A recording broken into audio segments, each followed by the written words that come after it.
Sebuah galvanometer yang hambatannya 50 ohm akan mengalami simpangan maksimum jika dilalui arus 0,01 ampere. Agar dapat digunakan untuk mengukur tegangan hingga 100 volt, maka harus dipasang hambatan yang bagaimana? Oke guys, kembali lagi di channel YouTube Bersahabat Fisika bersama saya Karista. Dan hari ini kita akan bahas soal UMPTN tahun 90. Soal ini menarik banget ya. Di sini kita punya galvanometer. Ini sudah kita bahas secara cukup detail kemarin. Ada hambatan dalamnya, serta akan mengalami simpan maksimum, jadi jarumnya itu mentok sampai cuma 0,01 ampere aja. Nah, terus yang lucu di sini, agar dapat digunakan untuk mengukur tegangan. Nah, ini yang aneh nih. Galvanometer kemarin itu digunakan untuk mengukur kuat arus listrik ya. Nah, ini digunakan untuk mengukur tegangan. Apa bisa? Ya bisa sih sebenarnya. Tegangan kan sebenarnya cuma I kalikan R. Jadi arus kalikan dengan hambatannya. Oke, silakan pause video 5 menit. Silakan coba pikirkan solusinya bagaimana. Sambil saya mencoba menjelaskan apa bedanya antara tegangan dan arus listrik. Nah, ini sudah membuat saya resah. Sekian puluh tahun lamanya saya coba memahami ya apa sih bedanya antara tegangan dan arus listrik. Kayaknya sama aja ya. Oke, mari kita bahas. Jadi pertama-tama semua bermula ketika saya dulu masih kecil. Saya dulu pernah masukkan tangan saya ke sebuah stop kontak gitu. Jadi saat itu saya penasaran ya, kenapa kok kipas angin bisa menyala. Dicolokkan stop kontak dia bisa menyala, dilepas dia mati. Pas itu tegangnya 110 volt ya. Saya masukkan pakai kunci motor. Nah, saya masukkan terus des gitu. Saya tersengat listrik, ya cukup sakit ya. Rasanya itu sampai dari ujung sampai lengan sini aja. Nah, terus beberapa tahun setelah itu saya terkena lagi sengatan 220 volt. Nah, ini 2 kali lipat lebih besar. Itu rasa sakitnya dari sini menjalar sampai kaki ya. Nah, cukup hebat rasanya, lebih sakit daripada sebelumnya. Maka kemudian saya berpikir bahwa semakin besar tegangannya, semakin besar rasa sakitnya, semakin berbahaya dia. Oke, masuk akal ya. Kemudian pada saat SMP saya belajar bahwa arus listrik bisa terjadi karena adanya beda potensial antara kedua titik. Ada tegangan sehingga bisa terjadi arus listrik. Nah, maka kemudian saya pikir ya tegangan kan ya faktor utamanya. Tapi kemudian pada saat SMA, saya belajar dari bukunya Profesor Yohanes Surya, buku Olimpiade Fisika. Di situ tertulis bahwa aktor utamanya itu sebenarnya adalah arus listrik.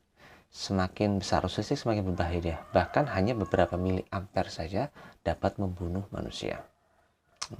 Gitu ya. Jadi arus listrik bukan tegangan sebenarnya. Tapi saya masih belum benar-benar paham. Maka saya kasih contoh analogi seperti ini aja deh. Misalnya saya lompat dari suatu ketinggian.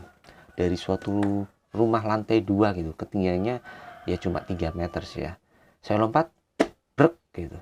Kaki saya terasa sakit. Oke. Nah, itu terjadi karena apa?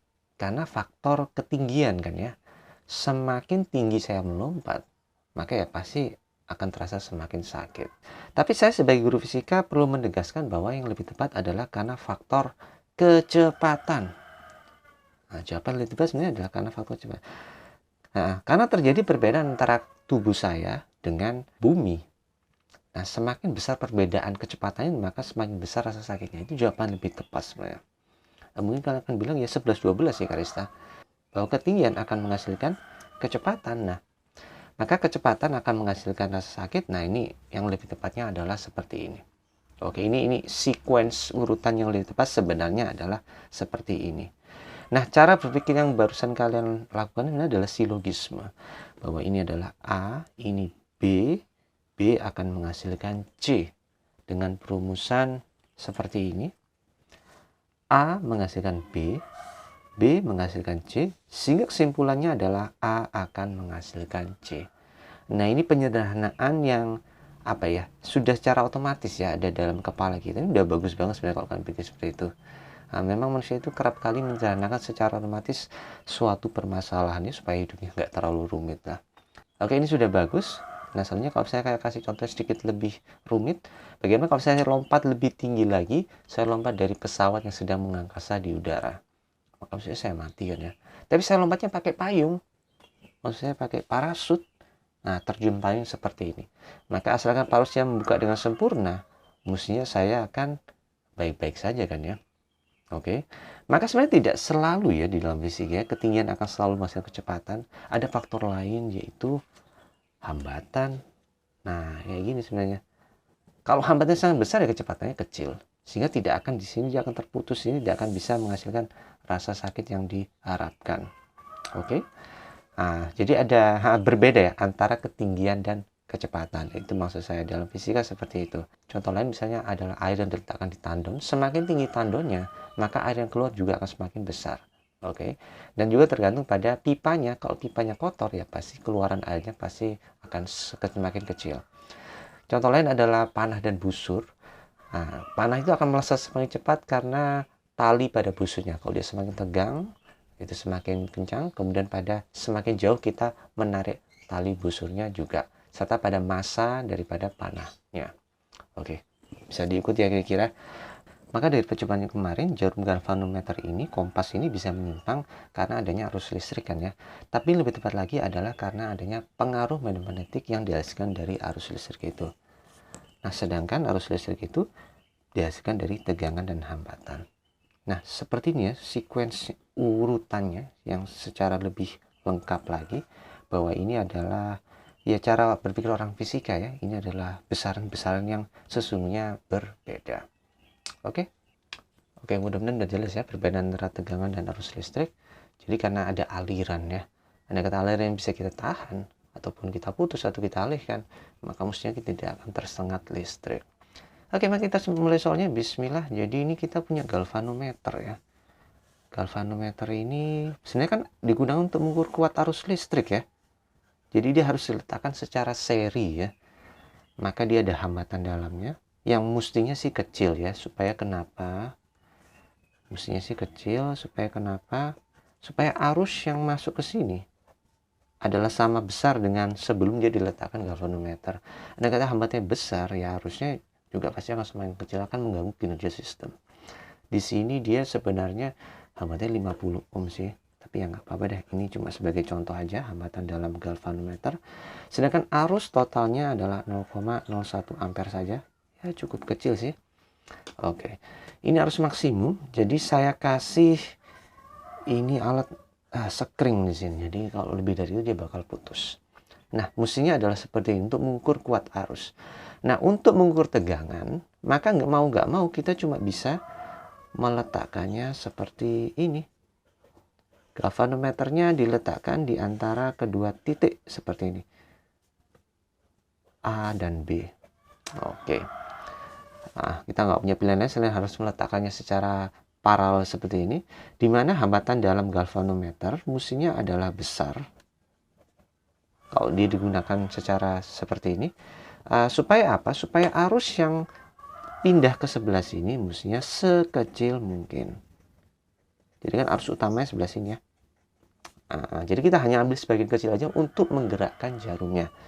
Jadi ini kayak kita, misalnya ada orang kena COVID ya, terus diambil sedikit darahnya supaya bisa tahu dia ada penyakitnya atau tidak. Jadi dengan hanya ambil sebagian kecil aja kita bisa punya gambar besar dari yang bagian atasnya. I kalikan R sebelah sini sama I kalikan R sebelah atasnya. Maka kemudian hambatan, hambatan di sini sekarang menjadi adalah hambatan dalamnya adalah 50 ohm ya, dimana arusnya adalah 0,01 ampere.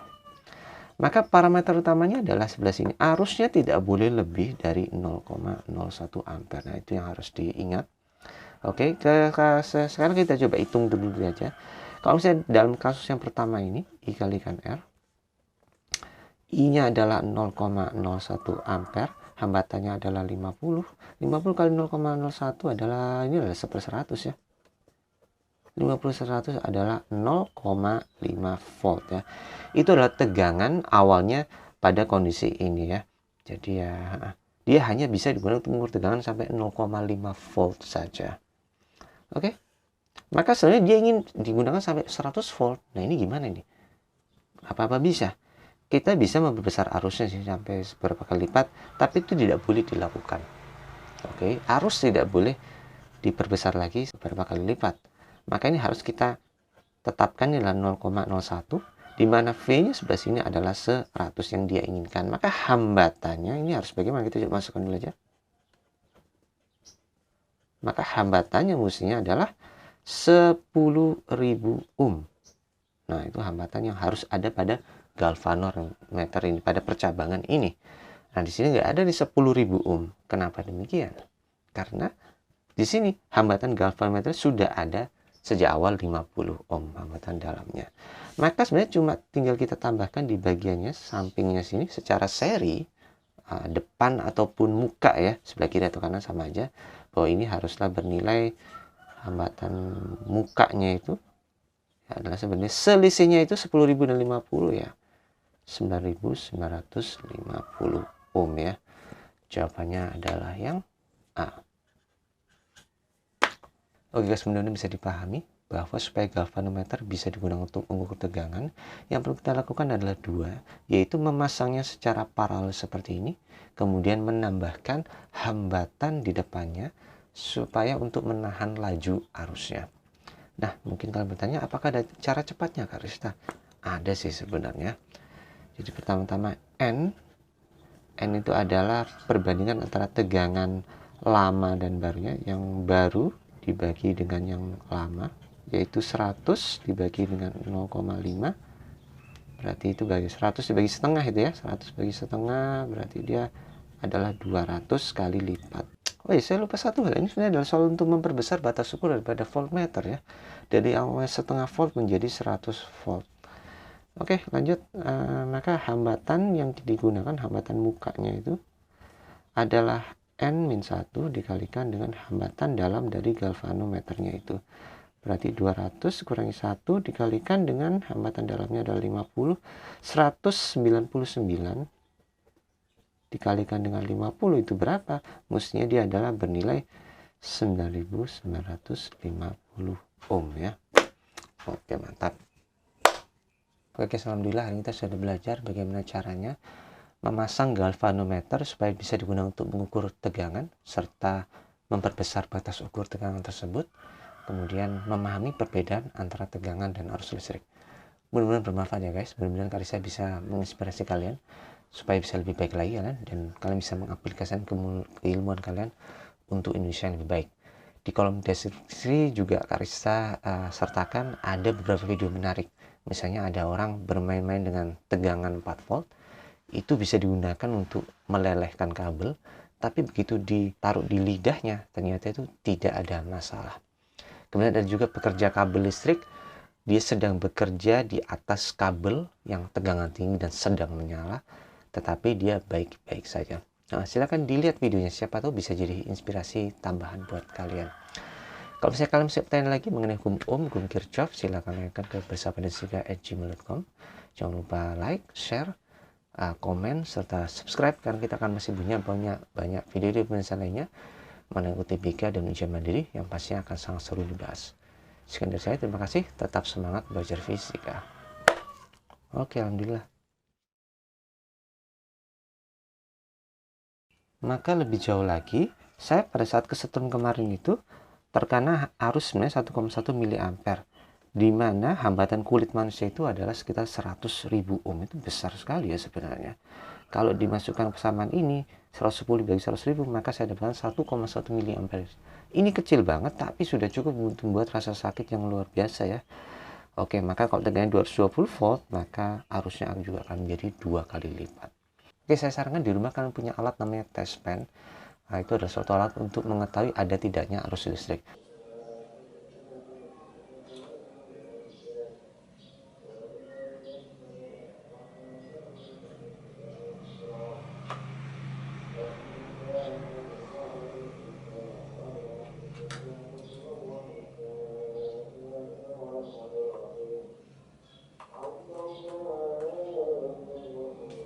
Tinggal dimasukkan stop kontak, dipencet, nah langsung keluar lampunya ya, muncul lampunya. Ini sebenarnya terjadi aliran listrik juga secara langsung, tetapi kenapa kita tidak tersetrum? Karena di dalamnya ada hambatannya. Hambatannya sekitar 1 juta ohm ya, 1 juta ohm tambah hambatan dari 100.000, maka kita sebenarnya hanya tersetrum 0,2 miliampere. Oke, jadi memang ada aliran langsung ya, tapi karena ada hambatannya, arus yang kita rasakan juga akan semakin kecil, jadi aman buat kita. Saya sarankan punya satu di rumah ya. Kemudian ada satu lagi, kenapa burung-burung yang hinggap di tiang kabel listrik itu tidak tersengat listrik? Jawabannya adalah karena listrik itu mengalir dari beda potensial tinggi ke rendah, kira-kira seperti ini. Nah, kalau dia berdiri di atasnya seperti ini, dia adalah sebagai hambatan, maka listrik tidak ingin ke sebelah sini, dia inginnya lurus-lurus aja. Oke, kenapa? Kan ini kan bebas hambatan ya. Nah, listrik nggak ingin masuk arus ya. Ada sih sebenarnya arus yang lewat sini, tapi ya sangat-sangat kecil sehingga bisa diabaikan. Nah, andai kata ya dia nyambung ke ground, nah ini yang berbahaya di sini. Ground di sini, maka ya harusnya nggak. Ini agak jauhan, maka dia akan pengen jalur yang lebih cepat. Nah, ya. Jadi andai kata saya tersentuh listrik dulu itu, saya melompat, maksudnya saya tidak akan tersengat listrik. Oke, alhamdulillah.